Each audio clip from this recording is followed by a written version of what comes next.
Assalamualaikum warahmatullahi wabarakatuh. Saya Hussein Rizky Maulana dengan NIM 18015011 dengan mata kuliah Medan Elektromagnetik dengan dosen Ibu Rosdiana STMT. Di sini saya akan menjelaskan tentang bab 11 buku skop elektromagnetik tentang induktansi dan sirkuit magnetik.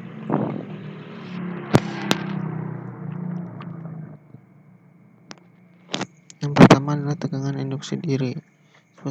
Suatu tegangan akan timbul pada terminal kumparan N lilitan seperti tampak gambar 11-1 gambar ini ya, di mana flux bersama bagi lilitan itu berubah dengan waktu. Tegangan induksi atau imbas ini diberikan oleh hukum Faraday yang bunyinya V sama dengan min N di flux per dt atau sama dengan L sama dengan N d flux per di. Hukum Faraday dapat dituliskan kembali dalam bentuk V sama dengan L di per dt. Misalkan flux total yang saya ulangi, dua ada induktor dan induktansi.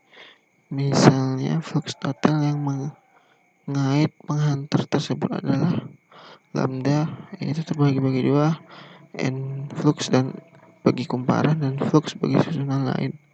Maka induktansi dari induktor tadi didefinisikan sebagai L sama dengan lambda per I. Patut dicatat bahwa L akan selalu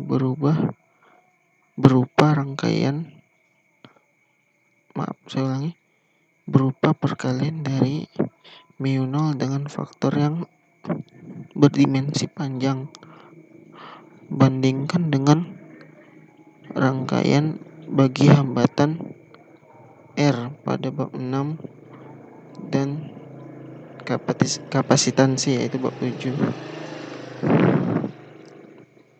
3 bentuk-bentuk baku. Di samping penghantar koaksial beberapa bentuk paling umum konfigurasi penghantar yang induktansinya diinginkan ditunjukkan pada gambar 11-3 dan gambar 11-7. Ini 11-3.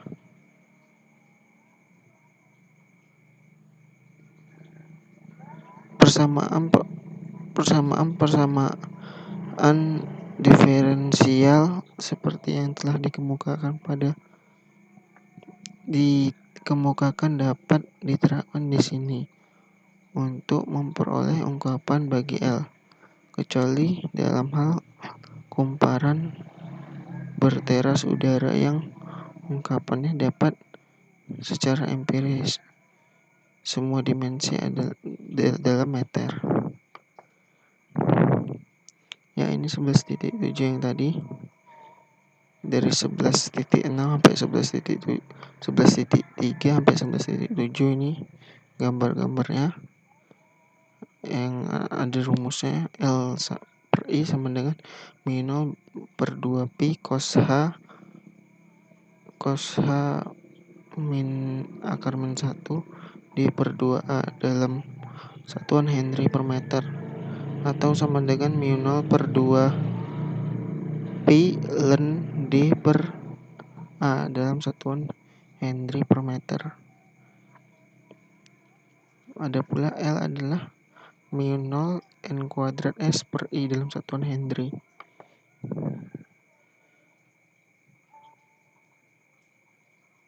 Ini adalah kumparan berlapis tunggal dengan teras udara yang memiliki rumus L sama dengan 39,5 N kuadrat kali A kuadrat 39 kali N kuadrat kali A kuadrat per 9A tambah 10L dalam satuan mikrohenry. Yang ini adalah kumparan berlapis yang L sama dengan 31,6 kali N kuadrat kali R kuadrat per 6R1 tambah 9R tambah 10 R2 kurang R1 dalam satuan mikrohenry. 4. Induktansi internal. Dalam penghantar yang berjari-jari A, hukum ampere diberikan H sama dengan IR per 2 pi A kuadrat kali A kali flux, dan B adalah mu 0 kali I kali R per 2 pi kuadrat 2 pi A kuadrat kali A kali flux. Penghantar yang lurus pada gambar 11 garis 8, gambar ini tadi hendaknya dibayangkan sebagai bagian pendek dari torus tak terhingga sebagaimana disarankan gambar 11 garis 8 tadi. Maka filamen harus menjadi lingkaran dengan jari-jari tak terhingga. Garis-garis flux menembus jalur I. DR hanya mengelilingi filamen yang jaraknya dari poros penghantar lebih kecil dari R. Jadi selanjutnya, jadi permukaan terbuka yang dibatasi oleh salah satu filamen itu dipotong sekali atau N kali atau N ganjil oleh garis D flux, sedangkan filamen seperti 1 atau 2 tidak terpotong atau terpotong N kali atau N genap. Akibatnya A flux hanya terkait dengan fraksi pi R kuadrat atau pi A kuadrat dari arus total, sehingga kaitan flux total diberikan oleh jumlah dengan bobot.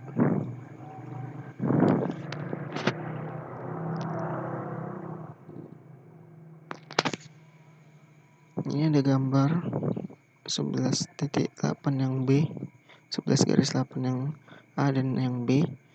Ada pula rumusnya, yaitu lambda sama dengan integral pi R kuadrat per pi A kuadrat d flux, atau sama dengan integral dengan batas atas A dan batas bawah 0 dikali dengan pi R kuadrat per pi A kuadrat dikali mu 0 kali I kali R per 2 pi kali A kuadrat L dr sama dengan mu 0 1 L per 8 pi. Ada pula rumus L per I sama dengan lambda atau L kecil per L kecil atau sama dengan mu 0 per 8 pi atau setengah kali 10 pangkat min 7 Henry per meter. Selanjutnya adalah rangkaian magnetik. Misalnya, jika hukum ampere diterapkan pada lintasan tertutup C yang melalui kumparan panjang berteras udara di gambar 11 garis 10 ini, gambar ini, hasilnya adalah integral kontur H kali dl sama dengan NI. Tetapi di luar kumparan garis-garis flux tersebut sangat memancarkan, sehingga B kecil harganya. Praktisnya flux itu terbatas di dalam kumparan saja, dan sebagai akibatnya H adalah Ni per L. Permeabilitas relatif bahan-bahan ferromagnetik mu R mempunyai order ribuan, sehingga konsekuensinya kerapatan flux B sama dengan mu 0 kali mu R kali H adalah untuk H tertentu menjadi jauh lebih besar daripada dalam ruangan hampa. Dalam gambar 11 garis 11, kumparan di sana tidak terdistribusikan rata sepanjang teras besi. Akan tetapi faktor Ni dari kumparan tadi menimbulkan flux yang mengikuti teras tersebut.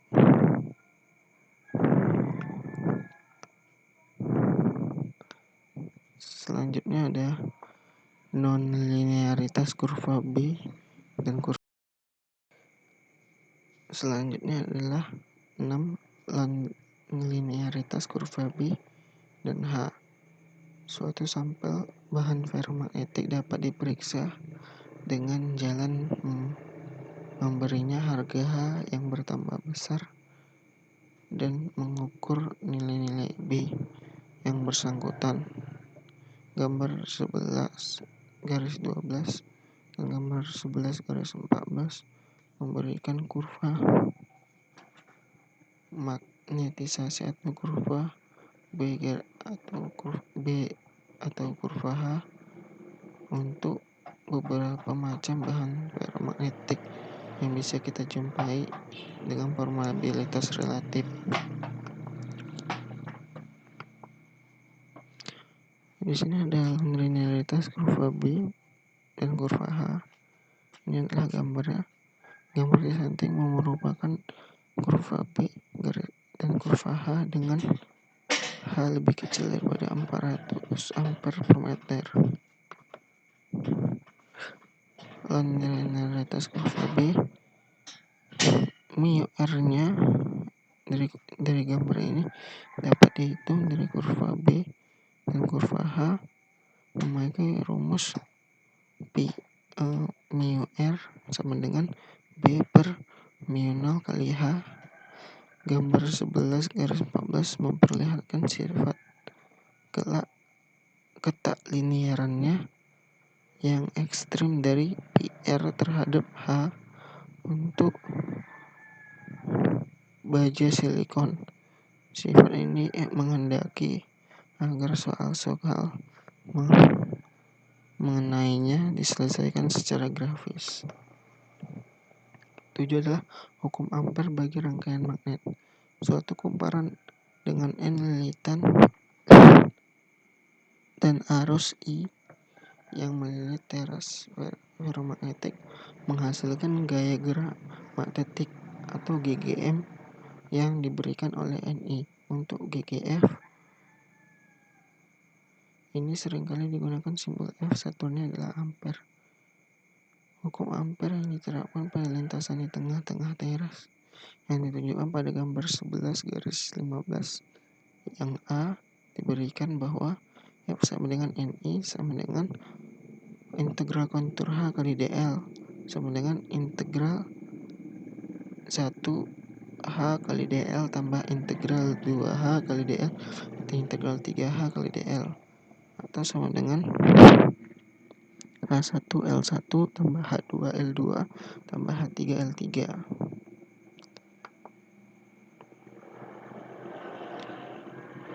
Perbandingan dengan hukum Kirchhoff pada gambar rangkaian sederhana dengan 3 resistor dan GGL F sama dengan 1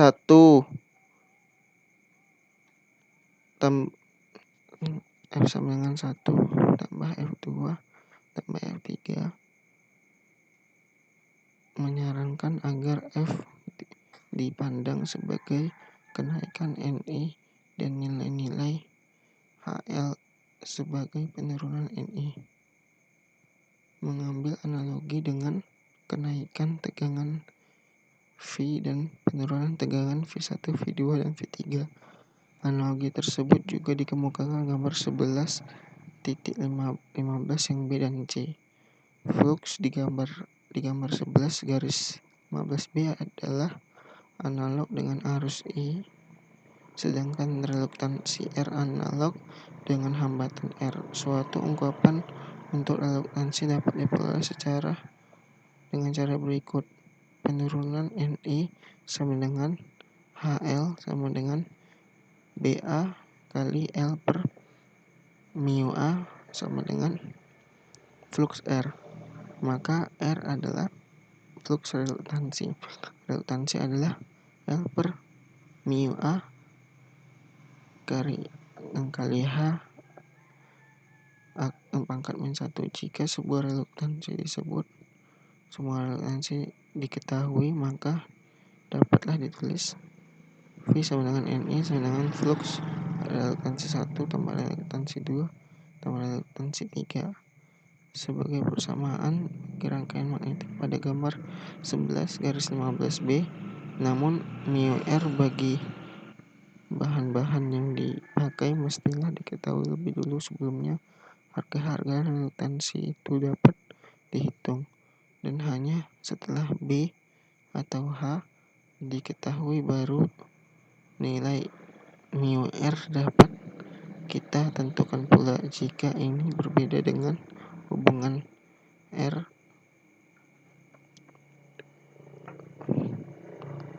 sama dengan L per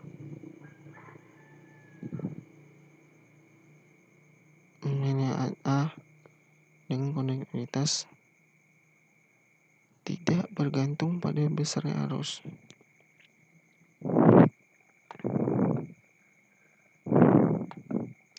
Selanjutnya adalah teras dengan celah udara. Untuk persegi panjang dengan ukuran A dan B, SA sama dengan A tambah LA dan kali B tambah LA. Jika flux total dalam celah udara diketahui HA dan HALA dapat langsung dihitung. HA sama dengan 11 per μ0 kali flux kali SA. HLA adalah HLA per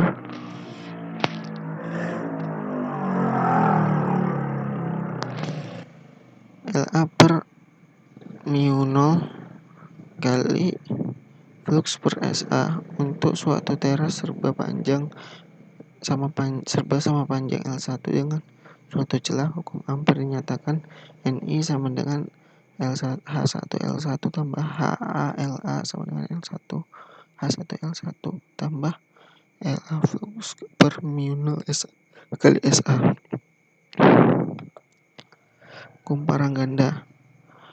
Dua atau lebih kumparan dapat digulungkan pada suatu teras sedemikian rupa sehingga GGM-nya saling memperkuat ataupun saling berlawanan. Sehubungan dengan itu, suatu cara untuk menyatakan polaritasnya adalah seperti yang diberikan gambar 11-16. Suatu permisalan tertentu bagi arah flux dapat saja